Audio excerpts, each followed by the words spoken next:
moi, j'ai toujours été bouleversée par l'ouverture, par exemple, du témoignage de Zalman Gradowski, qui l'a enterré dans la terre, près du crématoire. Le premier terme la première phrase de ce témoignage, c'est « Viens vers moi, toi, citoyen libre du monde. Viens vers moi ». Et je crois que, d'une certaine manière, cette voix, on a l'impression qu'elle traverse la mort pour venir vers nous, et la nécessité d'avoir cet autre à qui s'adresser, je crois qu'on l'entend de part en part dans ce premier témoignage. Il y est raconté des choses littéralement inimaginables, surtout à l'époque où il est retrouvé. Et le mot qui revient est « mon ami ». Mon ami écoute, mon ami regarde. Et je crois que ce qui fait la force de ce témoignage, c'est la croyance qu'il y aura un autre, que cet autre n'entend pas au présent, mais que cet autre est à venir, dans un temps à venir, dont il veut croire qu'il se réalisera, et dont le témoin sait que ce temps à venir, il est au-delà de sa propre mort.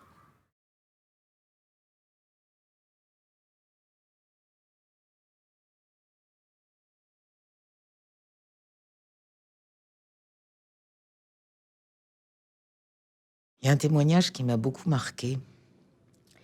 C'est celui d'un monsieur, Serge Lamberger, d'une grande famille de résistants juifs, qui a raconté quelque chose. Il dit à un moment, il était jeune à Auschwitz, on a été pris dans un commando, vous savez, les groupes qui devaient aller travailler les champs. En fait, on les faisait pas vraiment travailler, mais on les faisait trimer dur, sans... Et il dit à un moment, on était en file indienne, il y a un SS qui a dit au premier qui était devant moi, tu te mets à genoux, tu aboies comme un chien et tu manges le mulot qui passe. Le monsieur ou le jeune homme qui était devant lui a hésité une minute, il lui a tiré dans le crâne et il dit, sa cervelle m'a éclaboussé. Et il m'a dit, à toi. Il dit, j'ai eu un fragment de seconde pour décider. Et je me suis mis à genoux, j'ai aboyé comme un chien et j'ai mangé le mulot vivant. Je voulais vivre.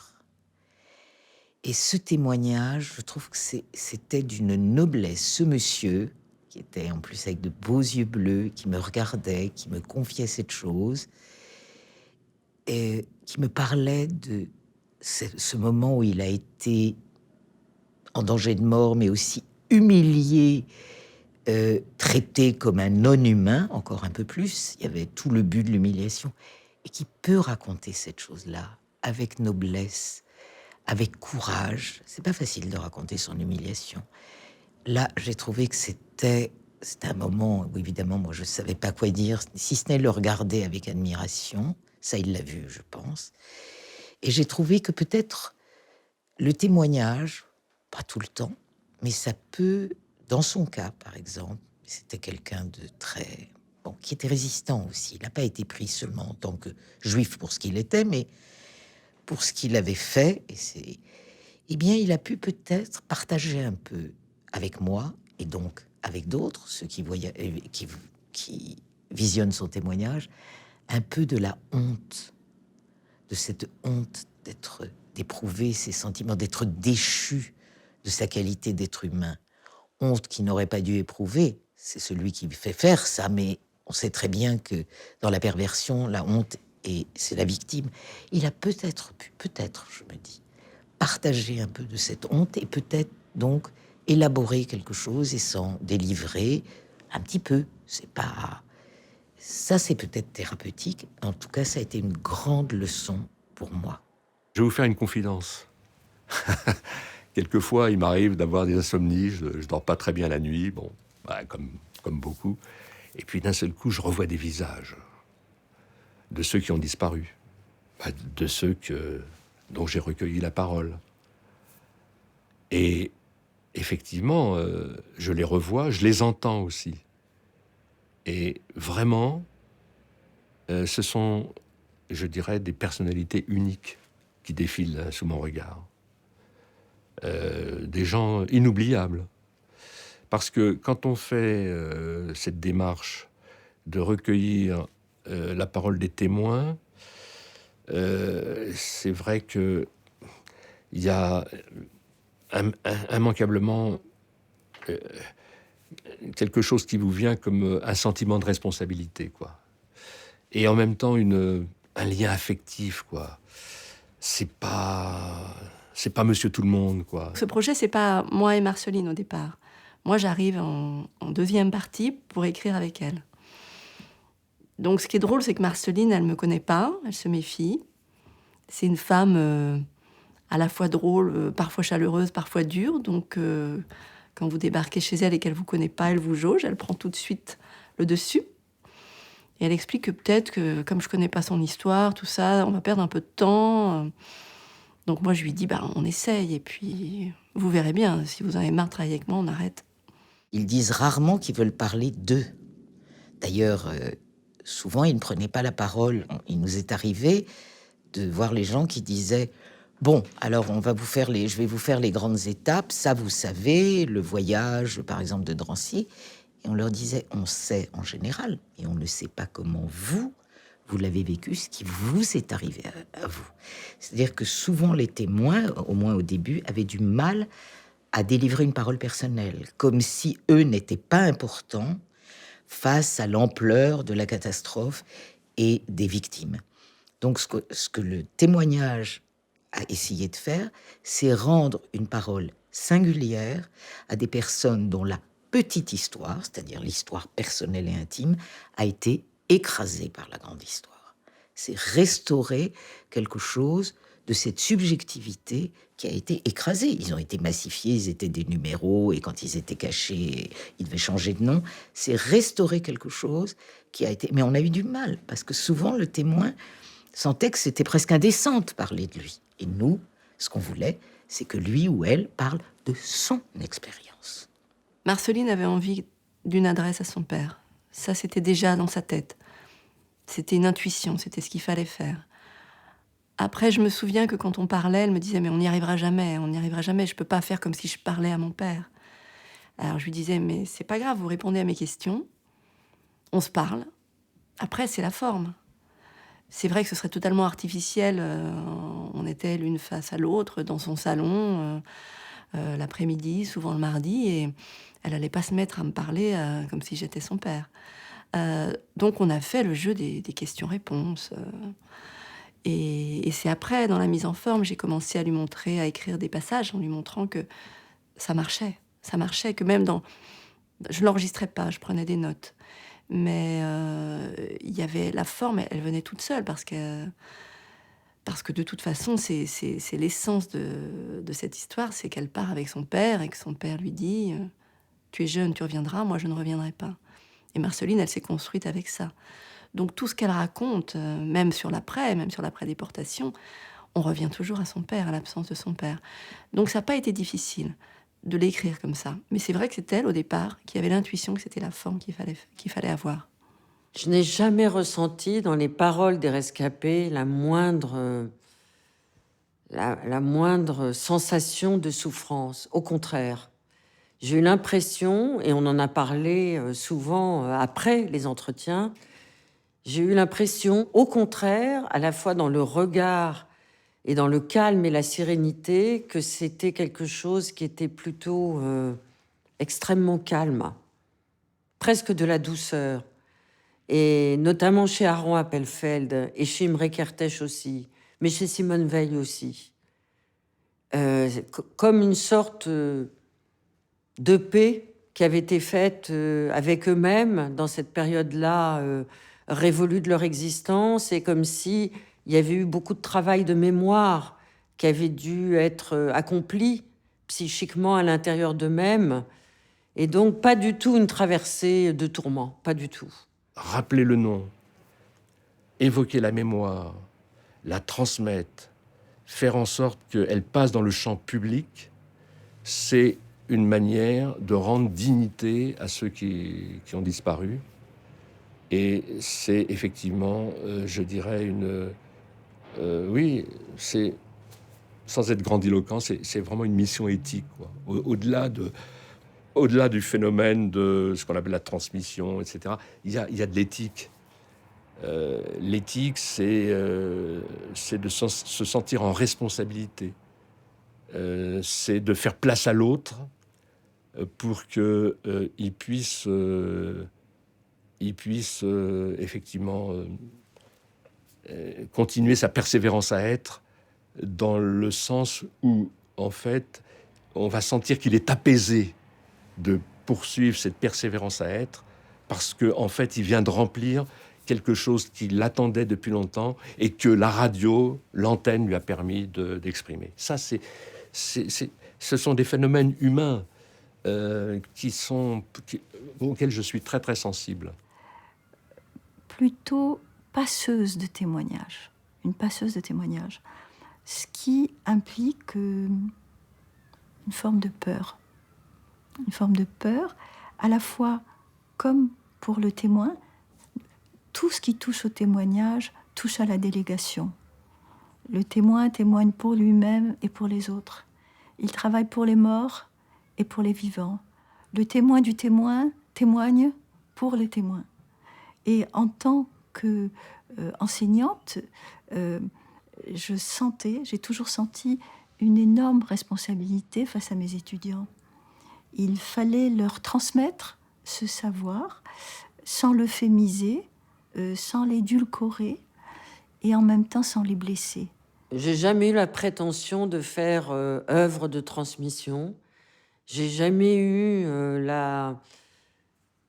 l'impression de vouloir essayer de construire une arche de Noé des survivants ou de celles et ceux qui avaient quelque chose à nous dire. Mais tant que dans mon petit métier, on peut transmettre la parole de celles et ceux qui nous indiquent un chemin ou un cheminement, alors ça, moi, je suis la première à essayer de la transmettre et de la capter et qu'elle retentisse. Voilà. Le plus modestement possible. Et on ne sait jamais quel chemin prend la mémoire. Je commence notamment à écrire parce que Marceline, je sens bien, quand je la rencontre, elle a 86, 87 ans, elle a des souvenirs qui reviennent en boucle, mais ils ne sont pas très précis. Ils sont pas très précis. Alors, est-ce que c'est la mémoire d'une femme de 87 ans ? Est-ce que c'est une façon de fuir la dureté et la précision qu'elle a dans sa tête ? Je ne sais pas. Mais vient un moment assez rapide où je lui dis « Je vais écrire des morceaux, Marceline. Et je pense que quand tu les liras, tu y verras le flou, mes erreurs d'interprétation. Et ce fait de lire ces brouillons déclencheront des précisions et de nouveaux souvenirs. » C'est la première fois que je faisais ça avec quelqu'un pour qui j'écris. D'habitude, j'enregistre, puis j'écris des chapitres, et puis voilà, le texte prend sa forme en chemin. Mais là, j'écrivais des morceaux, des scènes, sans savoir où elles seraient dans le livre. J'arrivais, je les lisais à Marceline, où elle les lisait. On les lisait à voix haute, et puis elle butait, elle disait « Non, mais là, ça s'est pas passé comme ça. » Et donc, tout à coup, elle apportait une précision qui ne venait pas juste dans le fil de nos discussions. Donc le processus d'écriture a commencé très tôt par rapport à l'écriture avec ou pour quelqu'un. Je ne saurais pas choisir entre avec et pour, parce que c'est quand même avec. C'est un moment, c'est 2 ans passés ensemble, à se voir toutes les semaines, à peu près. Donc c'est avec elle, c'est avec elle. Le survivant, c'est celui qui littéralement revient de la mort, qui revient de la mort des autres, qui revient de sa propre mort, qui a été presque accomplie, et qui en tant que tel est porteur d'une étrangeté. Il est étranger aux autres, il est étranger à lui-même, et il faut dire qu'au lendemain de la guerre, cette étrangeté fait peur. Je crois que s'il y a eu tant de résistance aussi, c'est que le survivant est porteur d'un message terrible. Ce dont Myriam Revaud-Dallon dit ce que l'homme peut faire à l'homme. Il est encore sidéré. Et étant sidéré, il est sidérant. Et donc, je pense que même celles et ceux qui, quand ils étaient artistes avant, ont eu à subir cette expérience de la finitude de l'homme et de l'affrontement à la mort, en raison de son appartenance raciale, même s'ils ont oblitéré ça de leur horizon artistique ou de leur horizon intellectuel, ils ont été à tout jamais transformés. Et quand on voit par exemple Kertész, pour ne prendre que cet exemple, on voit bien que tout tourne autour de ça. Même quand il parle d'autre chose, il ne parle que de ça. Sa vie s'est arrêtée à la sortie du camp. Les frontières intellectuelles, morales, existentielles, c'est les frontières du camp. Ils n'ont jamais pu s'en évader, jamais. Et on ne peut que les comprendre, même si on n'a que leur témoignage pour essayer de le penser. Est-ce que le témoignage a une fonction thérapeutique ? Je ne me prononcerai pas là-dessus. Ce que je dirais, c'est que la personne qui témoigne et qui choisit de témoigner, parce que c'est très important, nous ne sollicitions pas les personnes, c'est elles qui s'adressaient à nous, qui avaient qui avaient entendu des émissions de radio, qui avaient lu des communiqués dans la presse et qui demandaient à parler. Donc, quelque chose faisait qu'ils avaient envie de parler. Ça a souvent été très difficile pour eux. Ça ranime le traumatisme, quelque chose qui est enfoui, qu'ils ont essayé d'enfouir au fond de leur mémoire pour reconstruire une vie. Beaucoup y sont arrivés. Ils ont construit souvent des vies tout à fait décentes et normales apparemment. Et rouvrir tout ça, c'était pas rien. Alors, je ne suis pas sûre que ça soit thérapeutique en soi. Ce qui pourrait être thérapeutique, mais sur un niveau humain, c'est de trouver face à soi, de savoir qu'il y a des gens et que peut-être une communauté derrière, pas seulement la communauté juive, que le monde, que le groupe auquel ils appartiennent, le pays, les pays, sont intéressés à entendre leur histoire.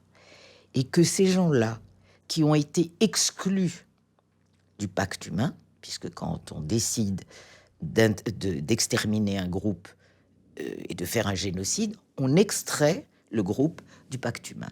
Et que ça, moi, la vertu que j'y ai vue, pas une vertu directement thérapeutique, parce qu'après, éventuellement, ils allaient parler ou ils se mettaient à écrire, mais c'est une vertu de trouver, je vous dis, ce que Freud appelait un Nebenmensch, un autre semblable à soi qui peut être à côté de vous, ce dont ils ont cruellement manqué. Voilà, c'est ce que je pense. Réintégrer une communauté humaine symboliquement, parce qu'ils l'ont réintégrée, mais ils sont restés avec cette terrible chose qui est qu'à un moment, ils en ont été exclus. En sachant, et ça c'est un peu le psychosomaticien qui parle, que la verbalisation ne va pas de soi et que la difficulté, c'est de pouvoir se mettre un peu en retrait, mais sans être trop éloigné non plus, c'est-à-dire de permettre ce que j'appelle une parole parlante, au sens existentiel, sans que ce soit une parole parlée, c'est-à-dire une parole neutre, une parole qui ne dirait pas grand-chose. Et donc, c'est pas si facile, parce que on le sait, je l'ai appris justement dans mon travail, c'est que quand il y a de l'émotion, eh bien la parole ne se dit pas aisément. Il y a, comme le disait Lacan, des trous dans la langue. Ça a du mal à verbaliser. Et donc, il faut être présent, mais pas trop non plus. Il faut laisser advenir la parole. Je suis habitué à écouter les gens, mais je suis habitué à les interroger, à essayer de tirer des fils pour comprendre d'où vient leur souffrance. Là, il ne s'agissait pas de patients. Il s'agissait de gens qui venaient témoigner d'une histoire, de leur histoire mêlée à la grande histoire, mais ils ne demandaient pas à être patients. Et d'ailleurs, quand ils ont su, parce qu'on se présentait, quand ils ont su que j'étais psychanalyste, au début, ça leur plaisait pas beaucoup. Cette idée, qu'est-ce qu'elle va faire ? Elle va entendre des choses, elle va garder des choses pour elle. Et ils me disaient tous, ils disaient, vous savez, je suis pas malade, hein ? Je ne suis pas malade, j'ai vécu. Et je disais, mais non. Donc j'enviais un peu mes collègues historiens. Et puis après, j'ai vu que c'était un avantage d'être formé à l'écoute, parce que c'est quand même notre métier. Quand j'ai pu me détacher de ma fonction d'analyste, c'est-à-dire, par exemple, vous voyez, on interviewait toujours à deux. Les historiens y allaient plus franco pour poser des questions, ou les sociologues. Et moi, entendant les réticences, les modulations de la voix, j'hésitais à insister un peu. On les a jamais brutalisés, mais je pense que j'étais plus en deçà, parce que voilà, on est habitué dans une écoute analytique à pas, on attend que ça vienne, on peut poser une ou deux questions. Tandis que là, c'était une interview, un entretien, et c'est une technique un peu différente. Il ne faut pas oublier que pour témoigner, même face à son autre, surtout face à son autre, le témoin fait un chemin inouï. Il revient de ce lieu dont il est parti, il revient de ce temps, et il revient vers le présent. Et c'est le moment où celui qu'il était là-bas et celui qu'il est maintenant, au moment du témoignage, vont se réunir.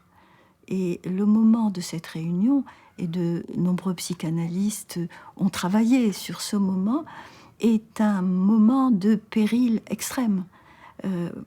Primo Levi parlait de l'eau périlleuse du témoignage. J'utilise beaucoup le tu parce que dans la vie courante, on se tutoie. Dans l'entretien, ça n'a l'air de rien, mais ce tu, il entretient un contexte plus naturel, plus amical, plus chaleureux.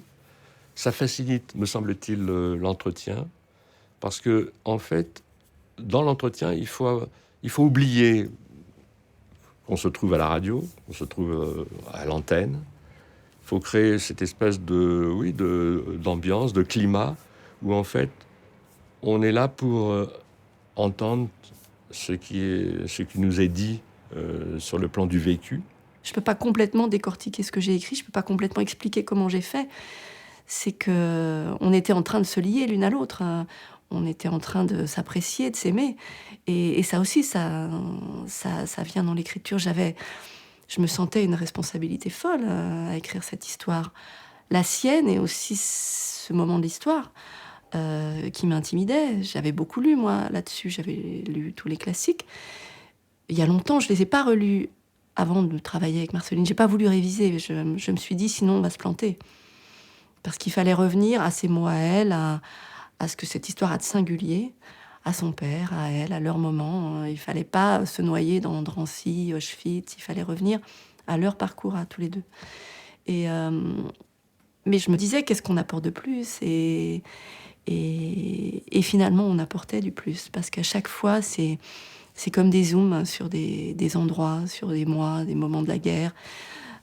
Chaque arrestation, chaque déportation, chaque wagon, finalement, a la même mécanique et à la fois quelque chose de très singulier.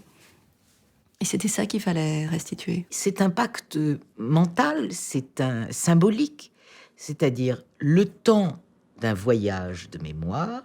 Ces personnes, nous sommes mandatés pour les accompagner. Nous avons accepté de les accompagner sur ce voyage de mémoire qu'il vaut mieux ne pas faire seul. D'être auprès d'eux, d'essayer de les délivrer de leurs paroles avec le plus d'empathie, de bienveillance et peut-être de savoir-faire, d'être à leur disposition, d'être utilisé. C'est un mot très important, psychanalyse aussi. Le psychanalyse doit être utilisé. Et puis après, nous nous séparerons, c'est-à-dire c'est un voyage. Et pourquoi on dit nous nous séparerons ? Parce que qu'il n'y ait pas une dette, une reconnaissance, un accrochage dont on peut plus... Alors, on voyait des gens encore, il y en a certains avec qui on est resté en lien, bien sûr. On est des êtres humains, il y en a avec qui il y a eu un clic, il y en a qui... Mais que c'est un contrat, c'est contractuel, et le temps de ce voyage, un peu avant, évidemment, un peu après, c'est pas... nous les accompagnons et nous sommes à leur disposition, prêts à être utilisés comme un médium. Et puis après, ils ne nous doivent plus rien, et nous non plus, nous ne leur devons rien. Ça veut dire quoi ? On leur doit un peu plus, mais on n'est pas après obligé de rester en lien, etc. Il y a ce contrat et ce temps qui peut s'étaler, ça peut être des heures, parce que c'est une seule interview, hein. Pour des raisons de commodité, une interview qui pouvait durer 1 heure, une demi-heure, 3 heures, 4 heures, jusqu'à ce que la personne s'arrête, qu'elle soit fatiguée. Donc, Et puis cette rencontre avant, et puis quelquefois, d'abord on appelait, en général quelques jours après, pour demander comment la personne se sentait. On allait prendre un café, en général après, évidemment, c'était... Mais après, bon, on n'était plus en charge de la personne, parce que vous imaginez, si on avait dû être en charge de toutes les personnes qu'on a interviewées, mais on ne pourrait pas. Et la personne ne doit pas être dans la reconnaissance ou une dette qu'on a bien voulu l'écouter. Non, non. Et c'est important, ce mot de contrat. Ça rend la liberté à chacun.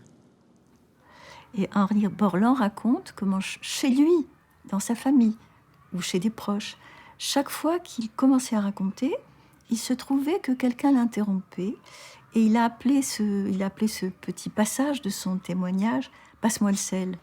C'est-à-dire qu'on l'interrompait pour commenter le repas, demander... Vous avez des formes de résistance plus subtiles. Par exemple, Ida Fink raconte comment un rescapé fait l'effort énorme de raconter ce qu'il a vécu à celle qu'il considère comme sa fiancée, qui ne dit rien, mais au milieu de son récit, il s'aperçoit qu'elle s'est endormie. Et c'est une des plus fortes formes de résistance silencieuse que j'ai pu rencontrer. Vous avez chez Elie Wiesel, dans Le Jour, une scène tout à fait significative, je dirais. Wiesel, au lendemain de la guerre, met toujours en scène de jeunes rescapés adolescents qui sont à l'image de ce qu'il était lui-même. Et dans Le Jour, l'un de ces rescapés a pris le bateau, je crois qu'il va à New York, et a décidé de se suicider. Et au moment où il veut passer par-dessus bord, il est retenu par un homme à qui il raconte toute la nuit ce qu'il a vécu, et cet homme l'écoute toute la nuit. Et au matin, tout ce que cet homme peut lui dire, c'est « je pense que je vais vous haïr ». C'est-à-dire, je crois que ceci résume bien la force de cette résistance et de ce refus. Il y a des moments où c'est même pas possible de continuer. Je reviens à 1983, qui est un moment incroyable, parce que, en fait, on me prévient, j'apprends qu'il y a un survivant du convoi de mon père. Par l'intermédiaire de quelqu'un que je connaissais par ailleurs, bon, qui dit « Mais oui, mon frère était dans ce convoi et je sais qu'il existe. » Alors, bon, le hasard fait que, par son intermédiaire, bon, bref, j'arrive à retrouver ce témoin que j'invite sur l'antenne, Henri Zeidenberger. Et là, c'est quelque chose qui est incroyable, c'est que je deviens aphasique, quoi. Je suis tellement pris par l'émotion, bouleversé en rencontrant cet homme qui, en fait, va raconter ce qui lui arrive, déporté à l'âge de 15 ans, dans ce convoi de 878 hommes, dont le convoi va être séparé en deux, la moitié va se retrouver en Estonie, dont lui, et où va servir d'esclave dans une usine d'aviation, et l'autre moitié va se retrouver donc en Lituanie, en particulier au Fort-Neuf, où les hommes vont être massacrés. Donc, effectivement, je connaissais par l'intermédiaire du mémorial cet itinéraire, mais lui, en fait, raconte ce qui lui est arrivé. Avec ceci d'incroyable, c'est que je suis en même temps dans l'attente, comme beaucoup de ceux qui font partie de l'association des familles et amis de ce convoi, qui sont dans l'attente qu'ils puissent me dire, voilà, j'ai un renseignement à vous donner, à te donner concernant... Mais ce n'était pas le cas, parce que en réalité, là encore, avec lui, il y a une mémoire à éclipse, et on le comprend, c'est-à-dire qu'il y a des choses qui lui sont restées, gravées à jamais, mais d'autre part, il y a aussi une mémoire qui a complètement fui, et ça se comprend, parce que en fait, on est, comme on le dit en psychanalyse, dans le cas des souvenirs écrans, qui font que, en fait, on ne veut pas raviver au niveau psychique des souvenirs qui peuvent créer de la souffrance. C'est comme ça que je peux l'expliquer. Mais je me souviens, encore une fois, de cette rencontre avec lui sur l'antenne, où en fait, je ne pouvais pas arrêter mes larmes, quoi. C'était un bouleversement incroyable. Mais par exemple, le rôle des affects, moi je me souviens d'un témoin, Marcel, que j'ai revu après, un homme magnifique, très beau, très... Les témoins avaient en général bien à cœur, étant donné qu'ils parlaient de déréliction. Ils venaient montrer que, voilà, ils étaient bien habillés, ils se tenaient bien, ils étaient... Même les personnes âgées, c'était... Eh bien, je me souviens de lui me disant... Eh bien, quand je vois votre visage, il a dit votre beau visage, c'était gentil. C'est-à-dire que je devais avoir un visage très bouleversé. Alors je sais que ce qui m'est arrivé est réel. Vous allez vous dire. Et mais c'est ça le trauma. C'est que quelquefois, quand il se remémore des choses, et ça c'est tellement fou, c'est tellement que ça en devient irréel, et que souvent, ils s'interrogent sur la réalité de ce qu'ils ont vécu. Est-ce que je l'ai inventé? Est-ce que je l'ai rêvé? Et le raconter et voir une réaction de quelqu'un en face, ça peut aussi les rassurer sur quelque chose qu'ils disent qui affecte l'autre. Donc, bien sûr qu'on est affecté, mais le travail du témoigneur, s'il est psychanalyste, parce que les autres l'ont pas fait, comme il est habitué à s'interroger sur ses ressentis en séance, eh bien, il s'interroge, et c'est là-dessus, ça a été une grande partie de mon livre, et je pense peut-être ma contribution plus originale à cet objet témoignage. C'est d'abord un travail. Moi, je suis obsédée par la construction du livre. Donc, je suis très émue par certaines choses qu'elle me raconte, mais je suis tout de suite à me dire ça, je le mettrai avant ça, après ça. Donc, ça refroidit les émotions, ça crée un écran entre vous et vos propres émotions. C'est vraiment, et c'est une fois le livre rendu, au fond, le livre terminé, qu'on revisite tout ça et tout ce que ça vous a apporté, et à quel point ça vous a rapproché aussi de ce pan de l'histoire qui n'est pas forcément celui de votre famille.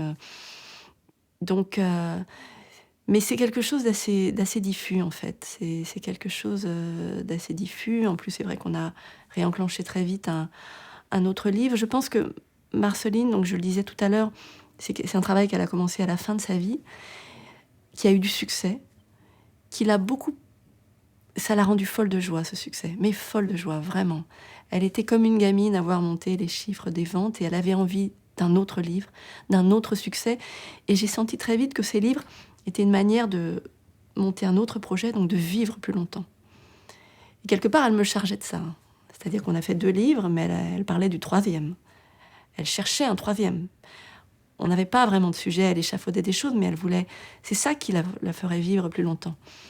Et moi, ça me donnait une responsabilité trop lourde d'avoir le projet, de porter ce projet qui l'assurait encore de vivre plus longtemps. Ce que beaucoup de témoins et de créateurs confrontés à cet événement sentent intuitivement, très vite, ou plus tardivement, c'est qu'il leur faut non pas renoncer à l'écriture, mais au contraire, la travailler, la porter à un degré d'exigence extrême, trouver le mot juste, la forme adéquate pour traverser les sédimentations de l'indifférence et de l'oubli.